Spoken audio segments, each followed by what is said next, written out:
emission, no noise car is a great example of that. In fact, when we speak about technology, they're actually on the brink of it. They're capacitors that they're using instead of battery systems. It was actually just bought by the American military for military and heavy-duty vehicles. They own the patent in North America now for small vehicles. So I think it's important that we pressure the federal government to get those in.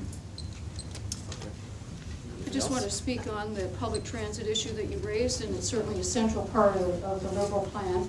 And as part of that Liberal plan, we would see the Liberal government doubling the current investment in transit in support of a community public transit infrastructure. And so on that point, we would be in agreement. I think it's an important initiative at this particular juncture.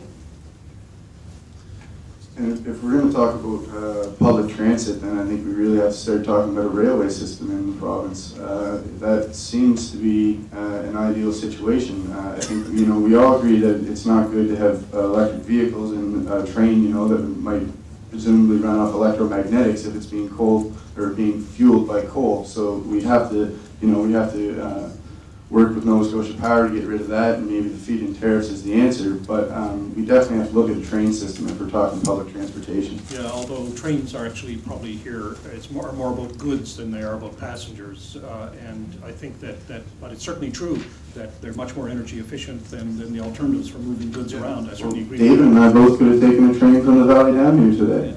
Yeah, and I walked. Excellent. I walked.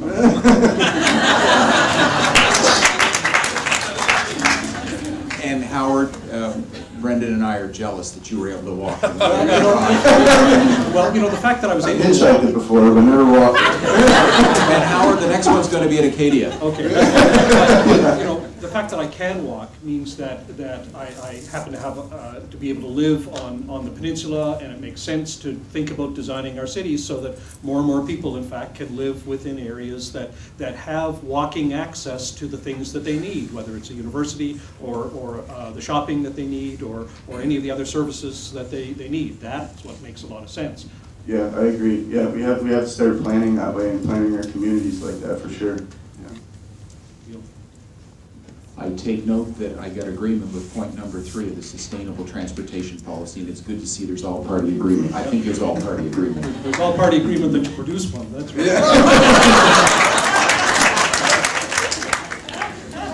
Okay, Howard, this one's for you. Our forests and farmlands represent a potential energy source. As fossil fuels become more expensive, potential uses range from co-firing our current coal electricity generators, wood heat, or even growing crops for biofuels. How would your government ensure that these uses remain sustainable and our agricultural priority remains local food production?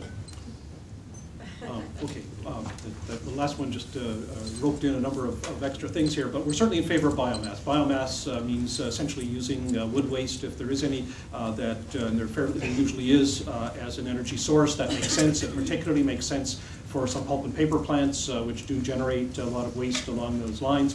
Would it make sense to have forest areas that were dedicated simply to biomass? I think that would depend more on the economics of it. I wouldn't like to see it as a sort of major component of the forestry industry. It seems to me that we'd be growing kind of scrub wood for that purpose. But I see that there is a niche market for that. As for the agricultural side, I think that's a longer answer, and I'll get back to it.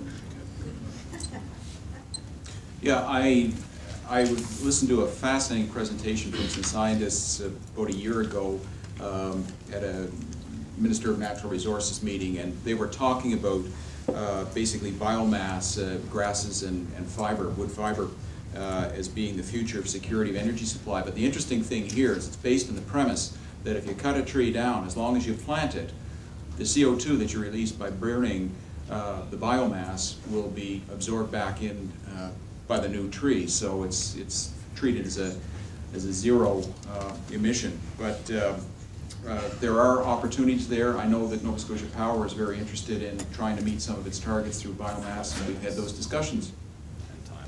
Brendan. I'll read this right from the Green Party platform. The Green Party has serious concerns about biofuels and would promote agricultural land use for food first, not fuel. I think devoting agricultural land for biofuels doesn't make a lot of sense. The amount of energy input into it for what we get out of it is not that great. It's about a 5-to-1 ratio. When we look at what we're growing, it's usually corn, which is genetically modified and then requires petroleum-based fertilizers and pesticides to keep it going. So I don't see biofuels as a way of the future. We've seen in Chile now, people that are trying to get access to corn that use it as their staple diet are having problems with it now because American companies are coming in and buying the corn at a significant higher price than what the locals can pay for. So it's not a good idea, I don't think. Thank you.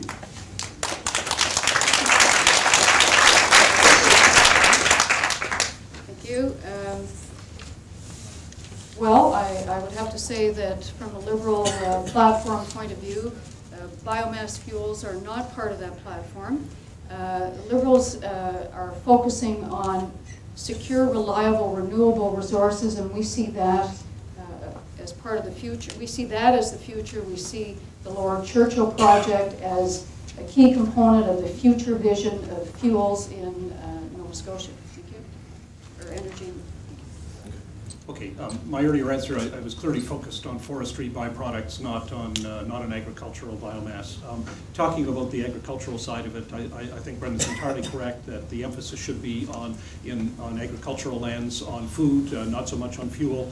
You have to do a very careful energy balance when you look at an undertaking like that. We certainly favor local food self-sufficiency to the extent possible. That's why we favor things like farmers markets. It's why we have an extensive agricultural policy, and the idea of feeding ourselves is crucial. I mean, it's something that absolutely makes sense, because local self-sufficiency is one of those things that is of the essence of environmental thinking. It's the idea of buy local, the idea of grow local, the idea of being self-sufficient. These are things we've talked about for decades, and we're certainly prepared to promote them. Well, I'm glad you agree, Howard, and I'd like to just briefly, another point on the Green Party platform. The Green Party considers the suggestion in the Climate Change Action Plan of the use of forest biomass for electrical generation is counterproductive in addressing climate change. Our forests in Nova Scotia are one of our best carbon sinks, and by cutting it down, we're removing a carbon sink, and then we're producing more carbon by burning it for electrical generation. So it doesn't make much sense if we're talking about climate change and energy together. I think it's a good point, but I think it's also fair to understand that what I was talking about was byproducts, and they already are part of the pulp and paper industry, and there's a fair bit of waste wood out there that can be used for biomass purposes. David? Brendan, you'd be aware that the Kyoto Protocol and the accounting for carbon emissions is what's driving this. So your party is not consistent with the Kyoto Protocol, and just wanted to point that out. Yeah, and large part of it, Germany does a lot of biomass burning as well. A large, actually, portion of their renewable energy comes from biomass burning, and the Green Party of Nova Scotia doesn't believe that's the way. I'm just reminded of I had a farmer approach me at the farmer's market saying that he couldn't sell his local goods. We have all these large institutions like prisons or nursing homes or universities, and he can't market his stuff here. You can't find any buyers, and I was just wondering if anyone has anything to say to that. It's a hugely complicated problem, and of course there are only a couple of large grocery chains. Their buyers, the institutions are another target, and I don't know what the problem is with the institutions.